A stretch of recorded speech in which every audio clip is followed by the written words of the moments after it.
Mama Jindabad, Jindabad, Jindabad. Congress Murdabad, Murdabad, Murdabad. Congress Murdabad, Murdabad, Murdabad. Mukhyamantri Garid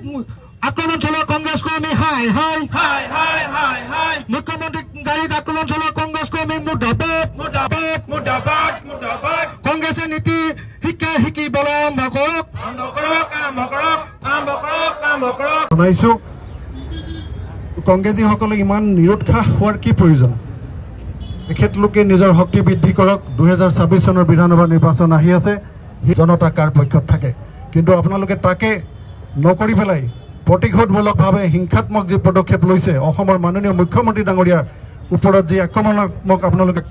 হিয়াৰ আমঠু হিচাপে গ্ৰহণ কৰিছে মাননীয় মুখ্যমন্ত্ৰী ডক্টৰ হিমন্ত বিশ্ব শৰ্মা যাক আজি জননেতা হিচাপে আদৰি লৈছে তেখেতক আপোনালোকে এইদৰে আক্ৰমণ কৰি পেলাই জনতাৰ সেৱাত তেখেতে যি ধৰণে ব্ৰতী হৈছে তাক কেতিয়াও বাধা দিলে শিৱসাগৰ ৰাইজে ইয়াৰ প্ৰতিবাদী কাৰ্যসূচী ল'বলগীয়া হয়তো নহ'লহেঁতেন কিন্তু তাক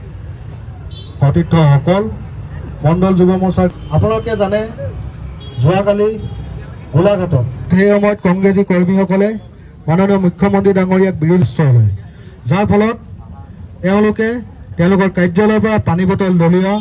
এক দৃশ্য ভাইৰেল হৈছে ইতিমধ্যে আপোনালোকে গম পায় মুখ্যমন্ত্ৰী ডাঙৰীয়াক যোৱাকালি গোলাঘাট ভ্ৰমণ কালত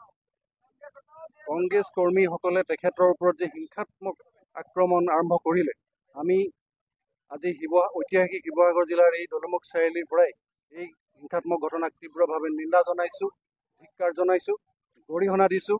আজি অকল শিৱসাগৰ বুলি নহয় সমগ্ৰ অসমৰ জনতাই এই নিন্দনীয় কাৰ্য অতি গৰিহণাযোগ্য বুলি বিবেচনা কৰিছে সকলোৱে ধিক্কাৰ আৰু গৰিহণা যোগাইছে এটা কথা নিশ্চিত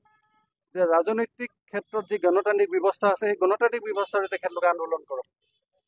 তেখেতলোকে গণতান্ত্ৰিক ব্যৱস্থা হাতত ৰাখি পেলাই আগুৱাই যাওক এইদৰে মুখ্যমন্ত্ৰী ডাঙৰীয়াক তেখেতলোকে হিংসাত্মক ব্যৱস্থা আশ্ৰয় লৈ কেতিয়াও তেখেতৰ গতিৰ প্ৰতিৰোধ কৰি ৰাখিব নোৱাৰে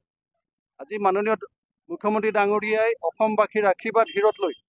অসমৰ উন্নয়নৰ কাৰণে তেখেতে য'ত পৰ্যন্ত নাস্তি চেষ্টা কৰিছে অহৰহ প্ৰচেষ্টা অব্যাহত ৰাখিছে কিন্তু তাকে সহ্য কৰিব নোৱাৰি কংগ্ৰেছীসকলে যি তেখেতৰ গতি ৰোধ কৰিবৰ কাৰণে যি হিংসাত্মক ঘটনা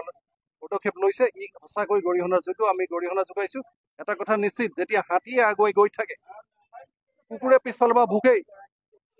কিন্তু হাতীয়ে আগুৱাই যাওঁতে কুকুৰে পিছফালৰ পৰা ভুকিলে হাতীয়ে কেতিয়াও ঘূৰি চাই জানো কেতিয়াবা গুৰুত্ব দিয়ে জানো কেতিয়াও গুৰুত্ব নিদিয়ে গতিকে মুখ্যমন্ত্ৰী ডাঙৰীয়াই আগন্তুক দিনত অসমবাসীৰ আশীৰ্বাদ হিৰত লৈ সদায় আগুৱাই গৈ থাকিব কংগ্ৰেছীসকলে পিছফালৰ পৰা যিমানেই চিঞৰ বাখৰ এই হিংসাত্মক পদক্ষেপ নলওক তেখেতক কেতিয়াও প্ৰতিৰোধ কৰি ৰাখিব নোৱাৰে তেখেতৰ গতি ৰোধ কৰিব নোৱাৰে কাৰণ অসমবাসীৰ আশীৰ্বাদ তেখেতৰ হিৰত আছে